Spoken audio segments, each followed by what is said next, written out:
AFTV, Belgium, a very disappointing afternoon. 2-2, you know, and the disappointing thing about it is that twice we were in the lead in this game and we let it slip.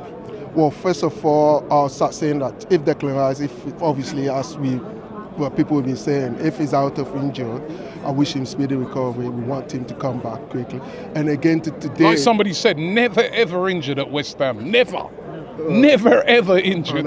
Comes to Arsenal, injured. The same as Thomas, you know. Thomas Partey at Atletico Madrid, never ever injured. Play week in, week out. Comes to Arsenal. It's some sort of curse here, man. I don't know what's going on. And I just wish them speedy recovery, and hopefully they'll come back stronger. You know, especially Thomas today. I think that game needed Thomas today, and we saw it progressing the ball. You know, picking up those 50 and 60-yard passes. We missed that on today. Declan Rice, he did what he was required to do today, but as a lone six, I think that's where we the coach, King Arteta, we want to support you. But listen, please do simple stuff, just simple stuff. Tottenham came out with the double pivot. Last week we were talking about it on Wednesday. Today, why are you playing Declan Rice as a lone six? Our midfield, even when Jorginho came on, our midfield was overrun. It was on his own. It was on his own, right? So, I mean, is it well and good to trying to pick on individual players, but listen, when we lose, it's a big error by Jorginho, though, isn't it? Listen, I mean, nobody wants to pick on an individual player, and but for a very experienced player like Jorginho to make an error like this, when you know that you're like the last man, I mean, come on, what was he doing? What was he thinking? I know. Those are the moments, and sometimes you're telling your players to be switched on all the time, especially it's a derby game. And we can't be this game, Tottenham, they were there for the taking, to be honest. They were there for the taking. But at the same time, still, they did respond well to the test, because when we scored the first goal, we thought, oh, that's it, They came back. We scored the second goal, they came back. So literally, they responded to the test. But I know, Jorginho, what was he thinking of? We don't know. Those are the moments, those are the moments of madness that sometimes it happens. And that's football.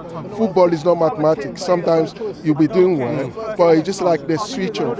And hopefully we'll go back and come back stronger, because right now we can't be dropping points. If City is the reference club and we know that we need to be there, why are we dropping points? And I think that's where, for me, King Arteta got to go back to the drawing board. Do simple stuff.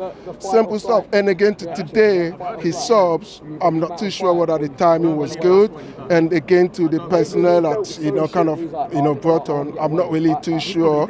I might be wrong, but I just thought it wasn't. That's all he had. There's a lot of injuries at the moment. Yeah, that's why I just hope, even Saka, I wish him speedy recovery.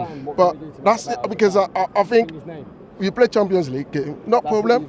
As a big club, that's it. We've got to be able to. In fact, that's what we say now. We have enough options, on the pitch or on the bench. So why don't? I mean, it's got an option to use them. Why didn't he use them? Why did he have to wait to few minutes bringing on Smith Rowe, bringing on? You have to do it quick, because at one point Saka couldn't even move. So I'm not blaming Arteta. I'm not blaming him. I'm just saying today he cock up Pelebe with his shape, because if you look at the whole game, we had first half, they have 3 shots on target, and we also had 3. They have more of the ball, but literally it was right, in their yard, obviously, because and that's what I'm saying. It's like when they, when they were breaking away in the transition, I think that's what I was saying. Arsenal, we got to be switch off, but we switch off. And it did cost us. But, hopefully we'll go back again and come back stronger. Come on, Arsenal. Let's not be disappointed.